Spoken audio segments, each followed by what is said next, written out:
Break के बाद आरोग्य मंत्र में आप सभी का स्वागत है। आइए अपनी चर्चा को आगे बढ़ाते हैं। जी डॉक्टर साहब, तो क्या लक्षण हैं इस प्रॉब्लम के, ईयर पेन के क्या क्या लक्षण हैं? देखिए, लक्षण जो है इसके कान दर्द के, सबसे पहले तो कान में दर्द ही होता है, ये बड़ा लक्षण है। उसके साथ साथ हियरिंग लॉस यानी कि सुनने में भी कई बार कठिनाई होने लगती है पेशेंट को। कभी कभार जो है वहाँ से पस भी निकलता है, कुछ ना कुछ पानी जैसा कुछ निकलता है। और अंदर कान में आवाज़ें आना, जैसे कि कई बार पेशेंट कहेगा जी अंदर जैसे सीटियाँ बज रही हैं, इस तरह की आवाज़ आती है मेरे को। या जो है अंदर कान के अंदर कोई तूफान आ रहा है, साएं साएं की आवाज़ आ रही है, इस तरह के लक्षण भी होते हैं। इसके साथ साथ कान के साथ साथ सिर में दर्द होना, कभी कभार पेशेंट ये भी कंप्लेन करता है कि मुझे चक्कर भी आने लगते हैं, डिजीनेस मुझे फील होती है, चक्कर आना, वॉमिटिंग के कुछ सेंसेशन होना, इस तरह के लक्षण भी कभी कभार हो जाते हैं। जी डॉक्टर साहब, आइए बात करते हैं हमारे अगले कॉलर से। नमस्कार जी। हेलो। हाँ जी, वेलकम टू आवर शो आरोग्य मंत्र। अपना नाम बताइए और ये बताइए कि आप कहाँ से बोल रहे हैं? मैं सचिन बात कर रहा हूँ देहरादून से। ठीक है जी, बोलिए जी। हाँ जी सर, मेरी पेट की प्रॉब्लम चल रही है। क्या प्रॉब्लम है जी पेट में? सर मोशन की बेचैनी रहती है पूरे दिन में, कम से कम पहले तो मैं 4-5 ज्यादा, फिर 6-7 हुआ, आज की डेट में 10 या 11 बार ज्यादा बढ़ता है मोशन। देखिए, ये प्रॉब्लम जो है बड़ी गंभीर हो सकती है। अगर इसका इलाज नहीं कराएंगे तो आपको कमजोरी आ जाएगी, वेट लॉस भी हो जाएगा। आ चुकी है सर, एक्चुअली 18-19 किलो वजन भी हो चुका है और पैरों में दर्द वगैरह। हाँ, तो फिर देखिए, इसमें सबसे पहले तो समझना है कि आपकी प्रॉब्लम का कारण क्या है। कारण इसमें जो है मुख्य रूप से होता है अपच। अपच यानी कि इनडाइजेशन। जो भी आप खाना खाते हैं वो पूर्ण रूप से पच नहीं रहा है आपका, और जब नहीं पचता है तो वो आम बनाता है पेट में। और आम जो है वो आपने देखा होगा, टॉयलेट भी आप जब जाते हैं तो आपका जो मोशन आएगा वो बंधा हुआ नहीं आएगा, लूज आएगा। उसमें कभी कभार चिकनाहट भी आपको देखने को मिलेगी। तो ये आम को पचाने का आपको जो है सबसे पहले काम करना है। और दूसरा जो है अपनी अग्नि को प्रदीप्त करना है।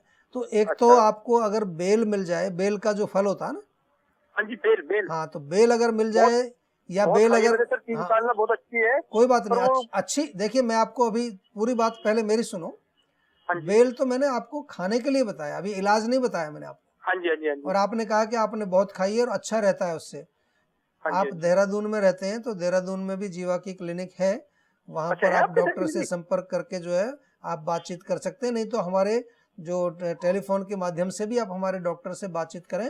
इस रोग का आयुर्वेद में अच्छा उपचार है, घबराने की जरूरत नहीं है। तो सर इसमें कुछ रिलीफ मतलब होना शुरू हो जाएगा? बिल्कुल रिलीफ होगा, लेकिन थोड़ा सा टाइम लगेगा, ये जरूर ध्यान लेना। कम से कम इसमें कम से कम 6 महीने तो जरूर दवाई खानी पड़ेगी, 6 महीने।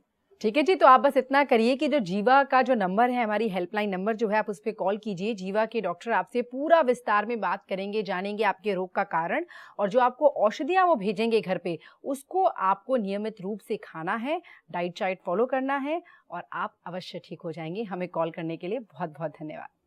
जी डॉक्टर साहब, तो हमने कारण जान लिए, लक्षण जान लिए, तो इसका इलाज क्या है आयुर्वेद में जब हो जाए? देखिए, इलाज इसका मैं जैसा कि पहले बताया कि पहले हमें कारण को पकड़ना पड़ेगा, कौन सा कारण है, और उस कारण का हमें उपचार करना पड़ेगा, तब जा करके इलाज उसका होगा।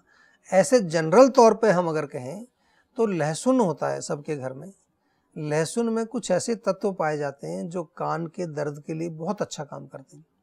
जैसे कि आमतौर पर आप कान में दर्द होगा तो कोई पेन किलर लेंगे, लेकिन लहसुन आपके घर में एक बहुत अच्छा पेन किलर रखा हुआ है। तो लहसुन को छोटा छोटा सा काट के पेस्ट बना करके, लगभग 10 ग्राम लहसुन आप 100 ग्राम तिल के तेल में डाल करके उसको धीमी आंच पर पकाएं। जब वो पक जाए तो उसको आप थोड़ा सा ठंडा करके छान करके रख लीजिए।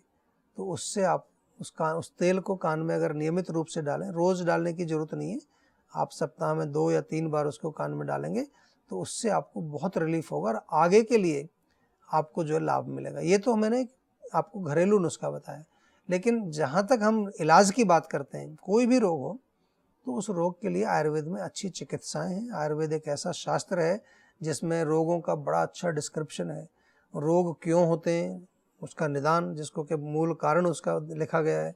फिर उसके जब रोग के कारण के अनुसार क्या उसमें प्री सिम्टम्स होते हैं, पूर्व रूप क्या होते हैं, उसके बाद क्या उसका रूप होता है, यानी कि मेन सिम्टम्स क्या होते हैं रोग के, फिर उसका जो है संप्राप्ति लिखी हुई है कि कैसे कैसे रोग कहाँ से जो चलता है और कहाँ जाकर के वो स्थापित होता है। ये तमाम जो है पंच निदान के नाम से आयुर्वेद में इसका वर्णन है, बड़ा अच्छा डिस्क्रिप्शन, हर रोग का जो है बड़ा सुंदर डिस्क्रिप्शन उसमें दिया गया है। फिर उसके बाद चिकित्सा में अगर हम जाएं, चिकित्सा स्थान में, तो रोगों की चिकित्सा का बड़ा अति उत्तम, बहुत अच्छा सुंदर वर्णन उसमें है। और इसलिए मैं बता रहा हूँ कि आयुर्वेद का मैं आपको थोड़ा सा ज्ञान कराना चाहता हूँ।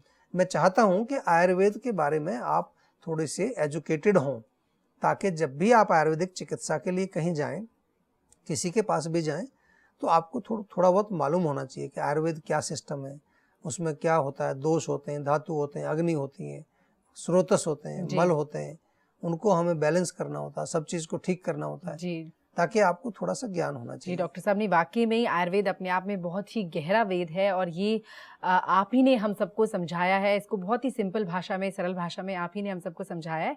तो अभी हम आपसे इस बारे में और बात करेंगे।